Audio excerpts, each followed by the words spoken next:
names. It's all the pain. Been around the reason. Not taking sides. Just asking why. Does no pain in the children? Who wrote the Bible? Who said the laws? I will help the history was. Anywhere out there, let me hear. Take a look at the paper. Fight for your rights. Fight for your rights. Fight for your rights. Fight for your rights.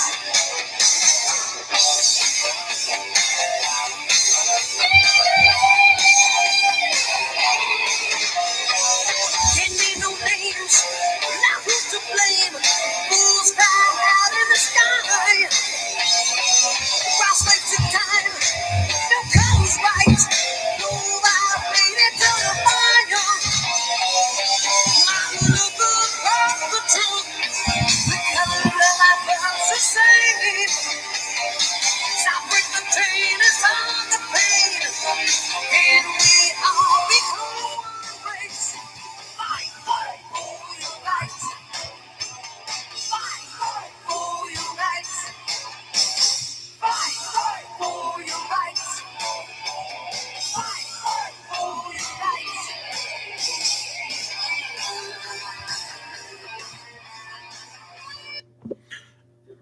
That's funny. I'll tell you what's funny about that song. That song is called Come On Over. Yeah. That song is called Fight for Your Right by Motley Crue off the Theater of Pain album. Fight for Your Right. Oh, I gotta fix my shit. Oh, I guess my hat's on straight. I just gotta fix these. I take these, I put these there, and then I do these. I do this. This is what I do. Hi, how are you? Well, what a fucking night it's been, huh? It's been a great night. Let me tell you what. Oh no, this just does not want to work out for me, but it's okay. It's a story of my night. All right.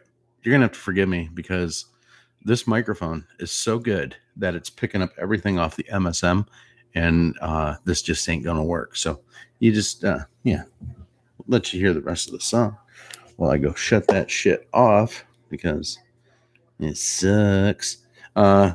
P.S. We did this song in my 8th grade year of high school air jam. We took first place. Not a lie. So.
All right, that's enough of that.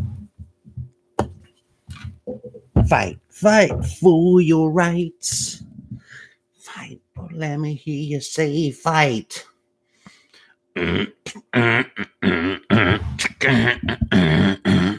What's up, guys? I had to shut that shit off on mute. This microphone just picks it all up.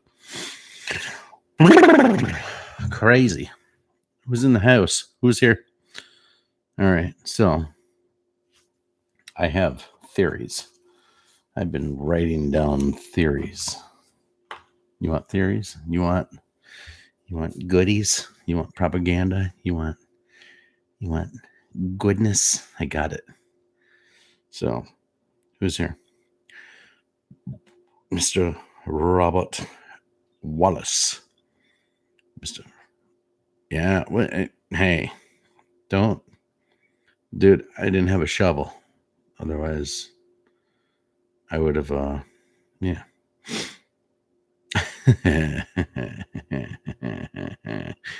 Robert Nazawa. Robert Wallace. KK in the house. Wow, look at you guys go, man. Whoa, look at you guys. How the hell can they call it so damn early? Well, I threw in the damn. But yeah, that's part of it. All right. Well, you know what? It looks like we're all here for the party, so let's get this party started, right?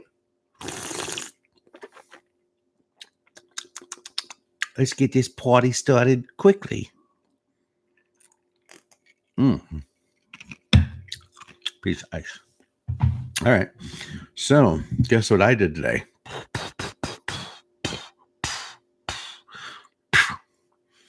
I voted. I'd venture to say you guys voted too. I might have to make another cocktail while this live stream goes on. I'm just saying. Dad. Oh, you want to know what Dad beverage is, Mr. Nazawa? That is lemon juice, club soda, and just a little bit of vodka.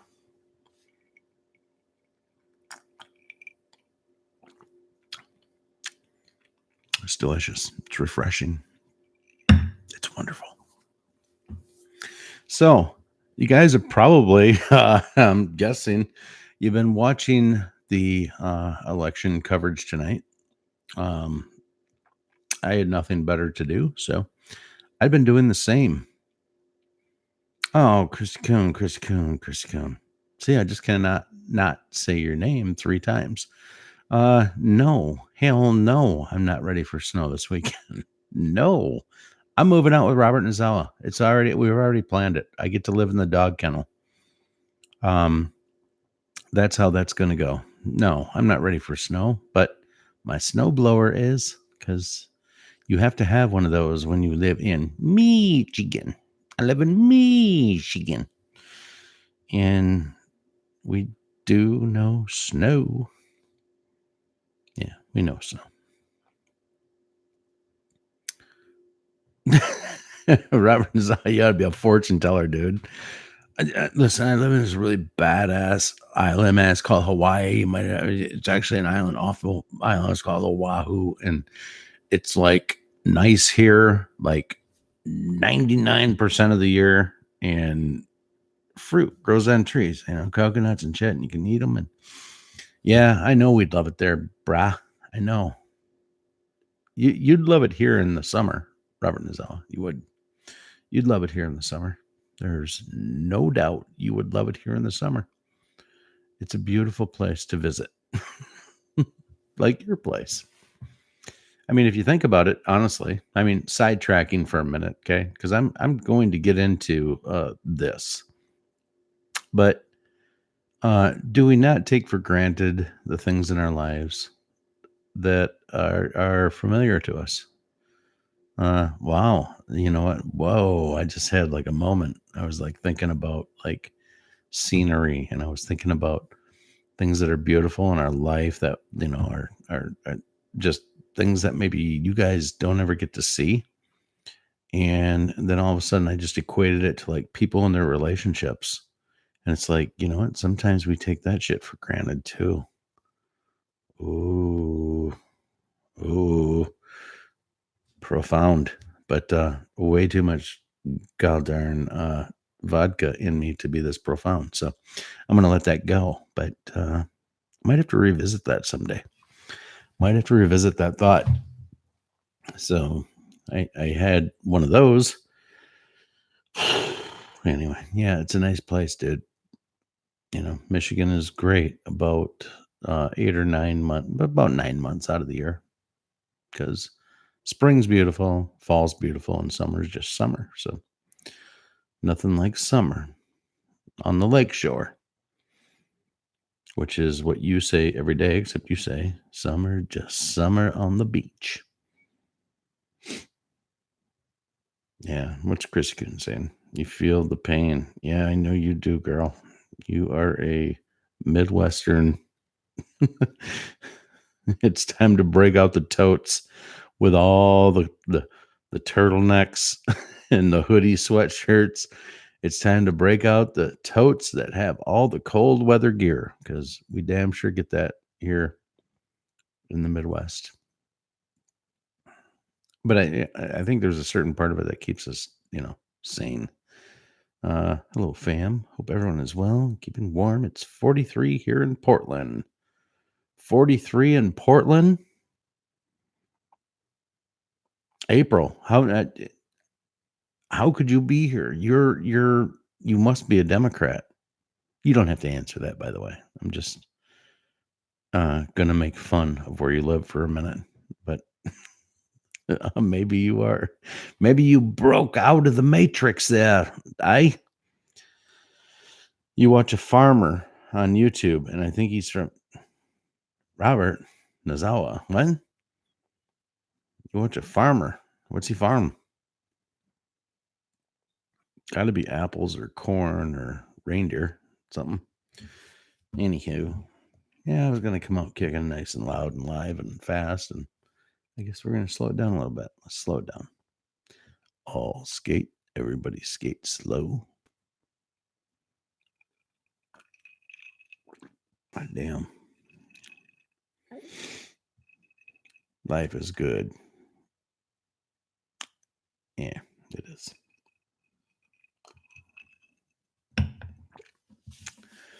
So, corn farmer. Yeah. Dude, I had like a 35% chance of getting that right. So, anyway, April, good to see you. Oh, you're actually from Pittsburgh, just visiting my daughter for a while. Well, that's okay. That's good. You're getting to see new sights. I'm sure there's parts of Portland that are excellent. Not as great as the Three Rivers that run through Pittsburgh, because that's a phenomenal area too, built on the hard backs and hard work of frontier men and pioneer women. Yeah, I'm just never going to get Trump down. Sorry. Anyway, I'm glad you're here. I hope your daughter's doing well, and I don't know. And she must be cool. She's probably a lot like you. How was that? A little segue, huh? All right. So I wanted to get on here and I want to talk about what's going on here in the election tonight.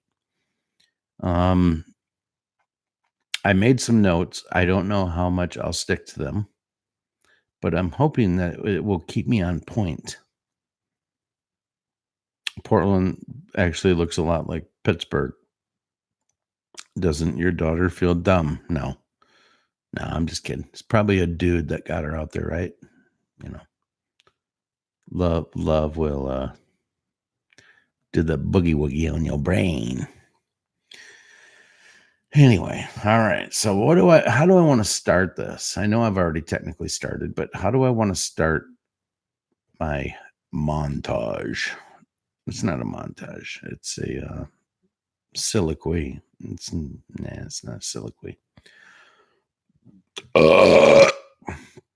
That's as good as way that is any. That's as good of a way as any to start this. We'll start it there. So, by the way, after I'm finished with this, I will tell you that there has been a late night Q drop. And by late night, I mean post-election results Q drop. And I'm going to read it, but not before I talk about this. Better wet my palate. All right. So, in no particular order, except the order that the thoughts came to me and I wrote them down, the first thing I starred and put at the top of my page was There are no coincidences. That's the first thing I wrote down. It's actually about the fifth thing I wrote down, but I wrote it at the top of the page. So it was an afterthought after I started naming some other things. So let's start there and say there are no coincidences.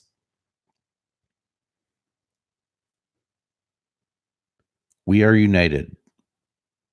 We are absolutely united as people in America, really united throughout the world. This Q movement has done many, many things, but above all, it's done one really major thing, and it's united us within our thoughts. So, where does that lead me to? When we are united, why are we united? It's because we are following, we're following Q. And what does Q stress amongst everything? Trust the plan. Trust the plan. Numerous times Q has referenced we are watching a movie unfold right before our eyes.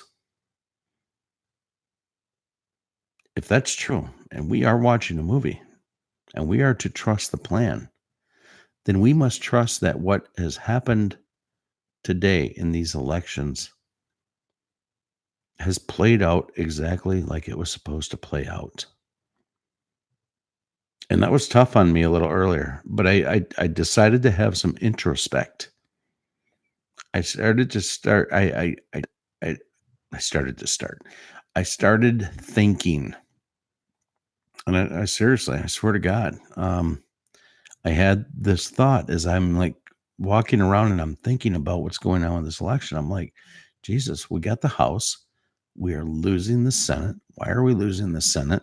There needs to be, that doesn't need to be, but I believe there's going to be this huge red tsunami wave, and it's non-negotiable. There's no issue. We're going to win this. We're going to this, we're going to that. Why? Because I'm trusting the plan. But as I dug deeper into it, as I watched the House of Representatives fading away, and it was flipping, and I started to go, well,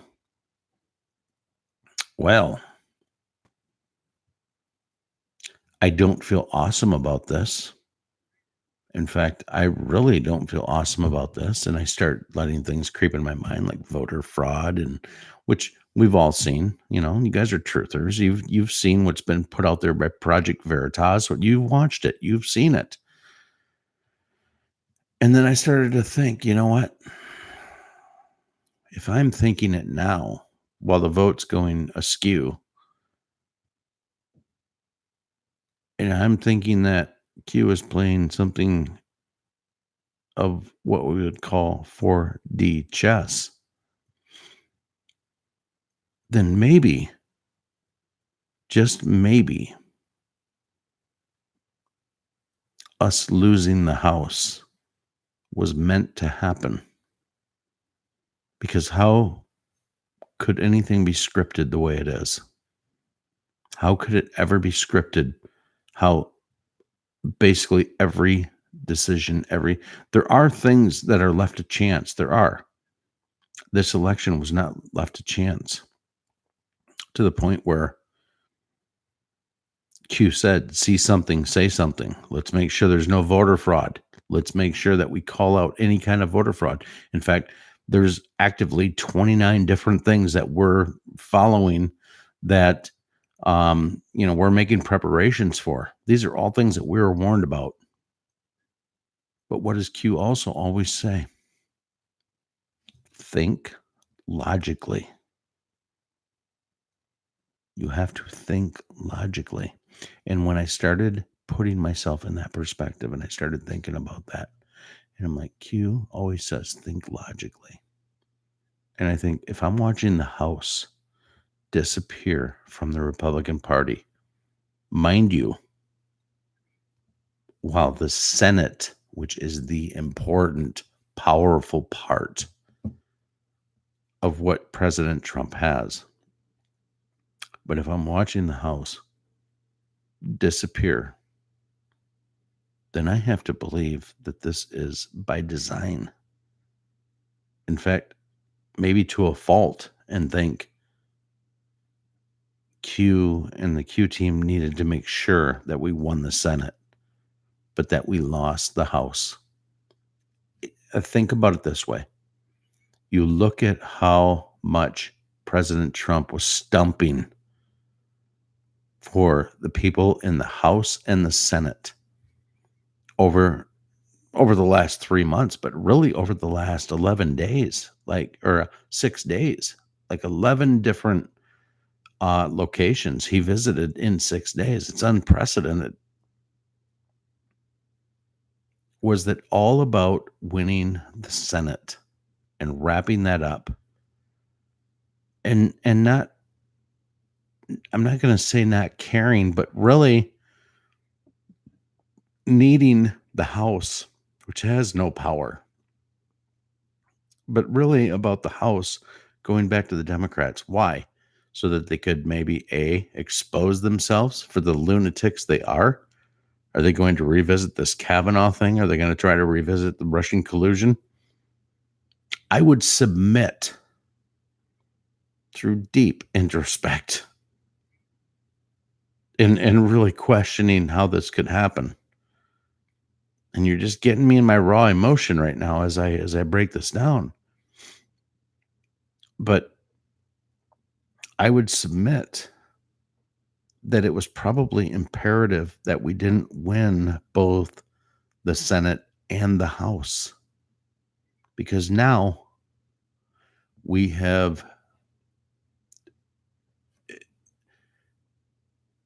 the Democrats have skin in the game. If the Democrats lose the House and lose the Senate, they have no skin in the game. And when you have no skin in the game, it means that you got nothing to lose. And when you got nothing to lose, you lose it. I would submit that there's no possible damn way we could lose the Senate and in the same breath lose the House. It's by design. It is part of the plan. Now, I want you to step back and I want you to think about that for a minute and how I laid it out. This whole movement, this whole Great Awakening, all of it. We're about to go into phase 2. I told you that last night. How could it be humanly possible for Trump to fill arenas with record numbers of people and record numbers of people outside of the arena, to the point where they had to put big screens out there for people to catch and get this message? How could that be possible and we lose the House? Think logically. That's what I had to do. I had to step inside myself and think about it. And the answer is, we were never meant to retain the House. That's not what all of this stumping has been about. It's been about fortifying the Senate. And it was throwing them a bone, but it was to keep their people in the game. Because every moment that the Democrats are in the game and they believe that they have a chance, that means that they're not going to be out there rioting. And I believe that Q and the Trump team want this to be as minimal amount of collateral damage as possible. In that they're not trying to get people hurt. They're not trying to do that. They're trying to have this be a very easy transition. And the important part of the Great Awakening and going into phase 2 wasn't about winning both the House and Senate. We already had the House. We already had the Senate. It was about fortifying our position within the Senate, which really is who holds the power. Even with a House of Representative advantage, they are not going to be able to put themselves in a position any longer no matter what, to try to impeach President Trump. So that's off the table. It was never on the table, and they knew that going into this election. It wasn't even on the table. We're watching a movie unfold, which we've been told now for months. There are no coincidences in what we are witnessing and what we're watching. None. So as much as I wanted to let myself get upset a little bit earlier, and I'm like, how can we, and when I started asking myself that question, as I sat there and internalized what I was watching on this television and watching how this election was going, I'm like, how can we lose this, and this? I'm thinking, fuck, this is by design. This is playing out exactly how Mr. 4D chess player wants it to play out. This is coming out exactly how they want it to come out. They have left nothing to chance. Do you think out of all the things that they've gotten correct, that they for a second would leave it up to chance to lose the Great Awakening to something as silly as a midterm election out of everything that's been put into this? Use common sense. They accomplished everything they wanted to. Our country rallied. And if anything, by losing this House on paper and by their definition, I mean, don't make me get into all the specifics about how Fox called the election while there were still 2.5 hours of voting left in the western states. Already called the election for the House. Listen, if it was that big a deal, there's no way the Republicans would have let that go. And honestly, there's another flip side to this, is that they could have let it get all the way to this point so that everybody wakes up tomorrow, because it still is not by numbers able to be called. Come tomorrow morning when we all wake up, we could find out that the Republicans pulled it out in some of these western states and that actually retain the House, but only lost it on paper. So they announced it because it's always went that way. Now listen, that's a little bit more of a stretch.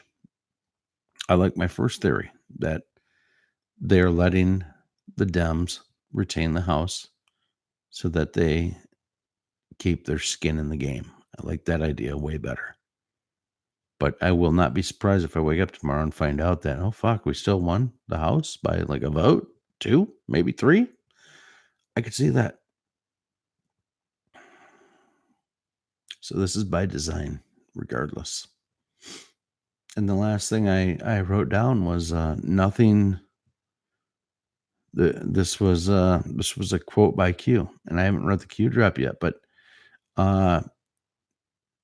this was from a Q drop that was earlier. I think it was earlier today. And this specific sentence speaks volumes. Q said, nothing. That's a big, powerful word, by the way. Nothing will stop what's coming. And then said, can you feel it? This is your 4D chess player, Q, and the Trump team. They don't say words just to hear themselves in their earphones, like some people. But they don't talk just to talk. Everything that's said has purpose. And that's a goddamn big statement. Nothing will stop what's coming. Can you feel it? I can feel it. We've all been feeling it. And with that, I'm going to give you this one and only Q drop for right now, which is November 7th, 2018. And this was dropped by Q 55 minutes after midnight. So it is seriously the only one drop that Q gave. Since all of this is played out throughout the night, okay? Everything that we've been watching, all of this shit. And Q, who I don't know, but who I've come to admire and quite honestly love. Seriously. Holy shit. We just got another Q drop on top of this one, literally dropped 1 minute ago. Let me read the one I was going to read you. It says, "We got what we needed. Thank you, Patriots. Senate means everything. Think judges, Supreme Court in the kill brackets, and the cabinet. Declassification, overrides all potential House blockades. POTUS, President of the United States, has ultimate authority." President Trump has ultimate authority. Let that sink in. Shift to the Senate judiciary oversight from the House to now occur in hashtags stronger position and held in reserve for this scenario. All right, so I haven't read this one, not even the one that just got dropped. I just saw that Q had dropped and said, "We got what we needed, Patriots." I saw that before I went live, and that was dropped literally whatever. I just saw it before I went on live. So shift to the Senate judiciary oversight from the House to now occur. Stronger position and held in reserve for this scenario. So they knew this was coming. The lower chamber, which is the House, because out of the House and the Senate, there's an upper chamber who has all the power, which is the Senate, and the lower chamber, which has some. That's the House of Representatives. Okay, there's your government lesson for the day, and I guess I get to give it because I'm the teacher of the moment. So, but the upper chamber, Senate, will be used.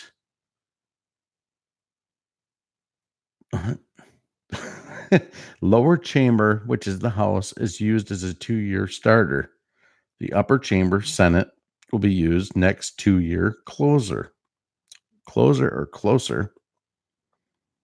And then there is a link, and it says military planned, no impact, RE, regarding ongoing investigations. Team is stronger. And then in the kill box, pro. And then signed by Q. Let me see what that little drop is. Jurisdiction. It talks about jurisdiction. So in addition to its critical role in providing oversight of the Department of Justice and the agencies under the department jurisdiction, including the Federal Bureau of Investigation, which is the FBI, and Department of Homeland Security, the Judiciary Committee plays an important role in consideration of nominations and pending legislation.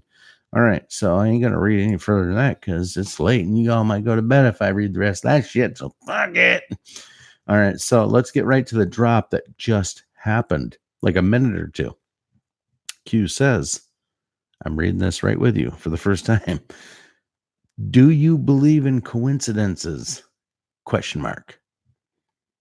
Which, in kill brackets, which two House members ran the investigations regarding the DOJ and the FBI, so the Department of Justice and the Federal Bureau of Investigation.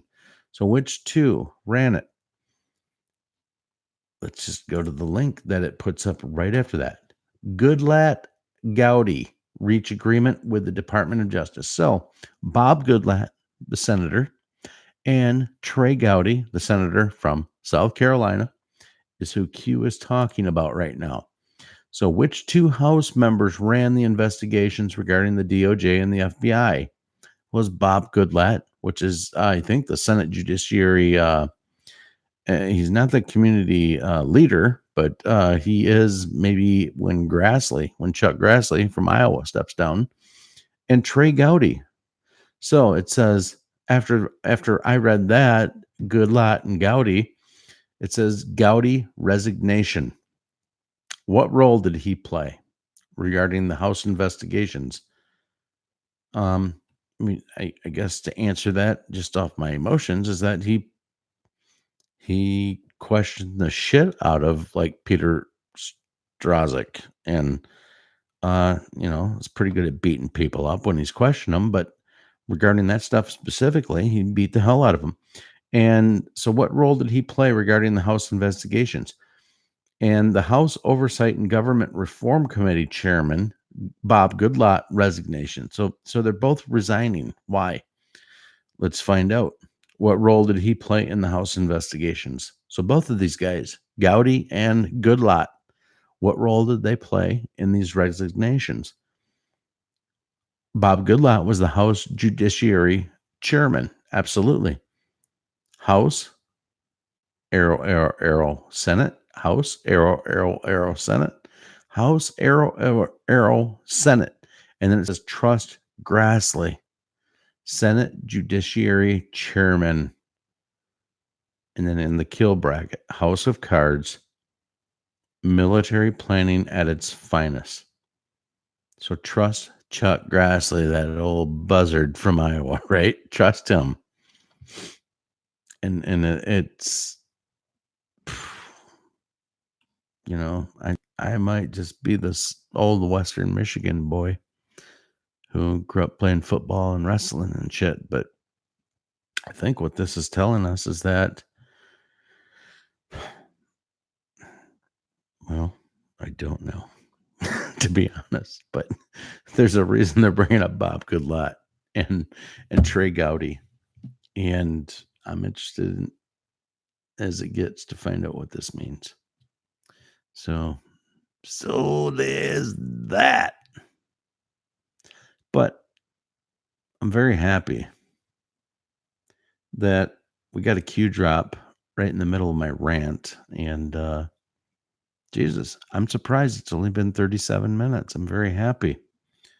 I guess I kind of knocked that out of there pretty quick and got my feelings off my chest, which sometimes it takes a little bit for that to happen. But anyway, as far as I'm aware, that's all we're going to get out of the Q drops. I've given you my thoughts on the election. I think it's awesome that Q dropped and said, we got what we needed. Thank you, Patriots. That must be a specific reference to retaining the Senate. It must have never even been about the House. It was, in fact, now that I'm like putting my brain around this and wrapping it around this and thinking about it, this is clearly what this election was about. It never was about the House. That would explain why Trump never came to Michigan. He didn't need Michigan. Listen, we lost the governorship in Michigan, and we lost our Senate leader, John James, in this election. I voted for both of those people, and they lost. But you know what? They weren't the cogs that the Q team needed. And that's why Trump never came here and visited. He visited sometimes multiple times in the places that they needed for the plan to work out. My God, this is all coming to me right now as I'm talking to you and breaking this down. It's what makes sense. There's no reason why Trump would do 11 freaking rallies in 6 days. And by the way, every place that he did a rally, they won. It was the key demographic of what was needed to go forward with the Great Awakening, the plan, and to go into phase 2. My God, we're figuring this out together right now. This is what's going on. This is absolutely what's going on. So, yeah. Anyway, I have to try to go to bed now. But we're figuring out, you guys. We'll come back tomorrow. I can't wait to see how the media spins all this tomorrow. I will read chat, but I just, hey, Joe Mama. I just couldn't get out of my head there with my thoughts. And had I read the chat, I would have pulled myself 6 different ways from Sunday. So I couldn't afford to do that. That I couldn't do. So everybody else good? You guys good? Anyway, share the video. This might be one of those that's actually a good one to share. It's news breaking, I think. But Robert is out. Rub it in, baby. Rub it in. Love it. That's hilarious. Thanks, Robert Wallace. Thanks, Ben. I hope it made sense. It didn't completely make sense to me until I started talking about it. But I think this live stream had to happen, and I think that this series of events had to happen. And anyway, yeah. So cheers. Let's have a phenomenal day tomorrow. Go out there and kick some ass. And let's see how everything we spoke about plays out in the big picture. Okay. So don't be depressed about the election tonight, because according to Q, we got what we needed, and that's what matters. I love you all. Don't forget to pray for each other. Pray for me. Jesus Christ knows I need it. So, and you know I need it too. So I love y'all. I'll see you soon. We'll talk. Have a phenomenal night. God bless you. Billman Show. Out.